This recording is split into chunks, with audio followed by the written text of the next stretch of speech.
नमस्कार दोस्तों, स्वागत है आपका अपने YouTube चैनल हिंद गुरुजी पॉइंट और हम बात करते हैं आपकी बेहतर शिक्षा की। तो आइए ज्यादा समय न लेते हुए करते हैं अपने इस वीडियो को शुरू। और हमारी वीडियो के अंतर्गत चल रही है जीके की सीरीज।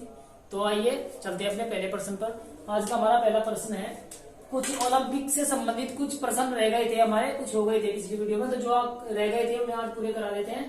तो चलते हैं अपने पहले प्रश्न पर। प्रश्न नंबर 1, ओलंपिक के छल्लों का रंग क्या होता है? तो देखो, जो ओलंपिक के छल्ले होते हैं 5 छल्ले, उनका अलग अलग रंग होता है, लाल, पीला, हरा, काला और नीला।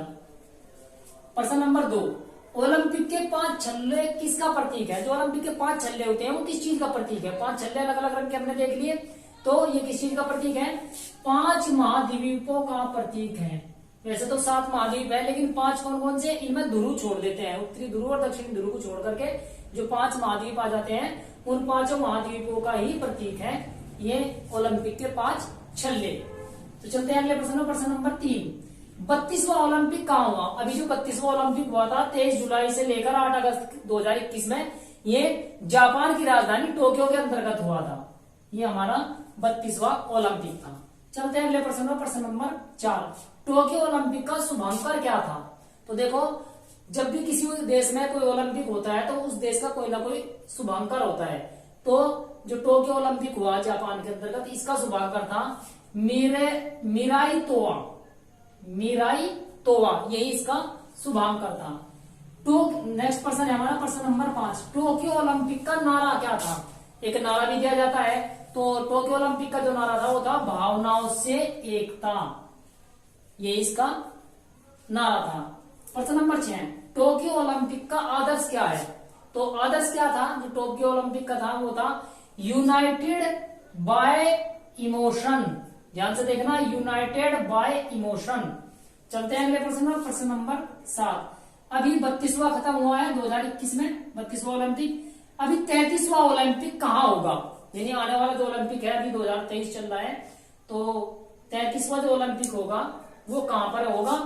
वो होगा आपका पेरिस में, फ्रांस की राजधानी, जाके एफिल टावर मशहूर है, तो पेरिस में होगा, फ्रांस की राजधानी जो है, कैपिटल है।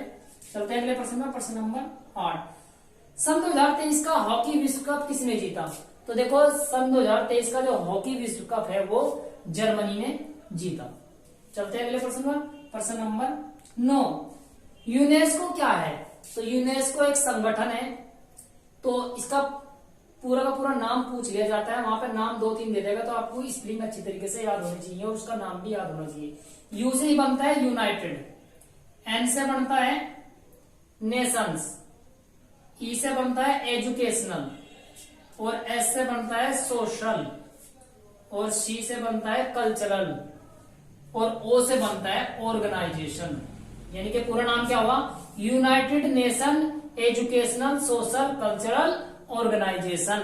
यही यूनेस्को को पूरा नाम है, या यूनेस्को क्या है, इसी के बारे में पूछा जाता है प्रश्न के अंतर्गत। चलते हैं अगले प्रश्न। प्रश्न नंबर 10, 2023 का, ये थोड़ा सा यहाँ तक आ गया, तो ये क्वेश्चन इसका यहाँ तक है। तो 2023 का एशिया कप किसने जीता? जो एशिया कप हुआ था 2023 में, वो किसने जीता? श्रीलंका ने जीता। और किसे हरा करके जीता था? पाकिस्तान को। चलते हैं अगले प्रश्न। प्रश्न नंबर 11, यूरो कप फुटबॉल से संबंधित है। यूरो कप फुटबॉल यानी 2020 किसने जीता? तो यूरो कप जो हुआ फुटबॉल का 2020 में, वो किसने जीता था?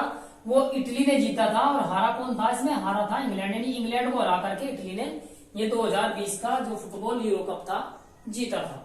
चलते हैं अगले प्रश्न। प्रश्न नंबर 12, 2023 की मिस यूनिवर्स कौन बनी? बहुत इंपॉर्टेंट क्वेश्चन है, हर साल में करंट में भी आता है ये, और ये क्वेश्चन अधिकतर पूछा जाता है। तो इसी साल की यानी 2023 की कौन बनी? आरबोनी गैब्रियल, जो एक अमेरिकन है, यानी कि अमेरिका की रहने वाली थी। यही मिस यूनिवर्स 2023 की चुनी गई है। चलते हैं अगले प्रश्न। प्रश्न नंबर 13, केंद्रीय प्रत्यक्ष कर बोर्ड के वर्तमान अध्यक्ष हैं, यानी जो भारत का जो केंद्रीय प्रत्यक्ष कर बोर्ड है, इसके वर्तमान अध्यक्ष कौन है? तो नितिन गुप्ता। याद रखना, नितिन गुप्ता। चलते हैं अगले प्रश्न। प्रश्न नंबर 14, 2023 का दादा साहब फाल्के पुरस्कार किसे दिया गया? देखो, दादा साहेब फाल्के पुरस्कार जो है वो फिल्म इंडस्ट्री के अंतर्गत दिया जाता है, या फिल्म निर्माताओं को, या फिल्म जो कलाकार होते हैं उनको दिया जाता है। तो 2023 का किसे दिया गया? रजनीकांत को दिया गया। और ये 51वां पुरस्कार था।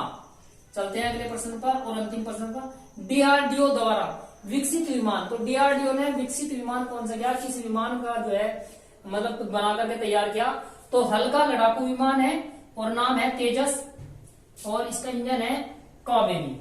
ठीक है, तो बस ये एक अंतिम प्रश्न था। अब एक बार इसका अच्छी तरीके से स्क्रीनशॉट ले लो। हो गया, तो चलते हैं, बस इतना ही, लास्ट में इतना ही आप लोगों का। अब मैं ये भी नहीं कहूंगा कि आप लोग चैनल सब्सक्राइब करें। अगर आपको वीडियो अच्छी लगे, क्वेश्चन अच्छे से समझ में आ रहे हैं, आप अपने अपने नोट्स अच्छी तरीके से मेंटेन कर रहे हैं, तभी आप लोग वीडियो सब्सक्राइब करें। बस लाइक जरूर कर दे करें, क्योंकि लाइक करने से आपकी हमें थोड़ा सा मोटिवेशन मिलता है और हमें भी लगता है कि ये अच्छी तरीके से हो रहा है या नहीं हो रहा है। जो भी कमी हो कमेंट करके हम बताएं, हम उसमें सुधार करने की कोशिश करेंगे। धन्यवाद।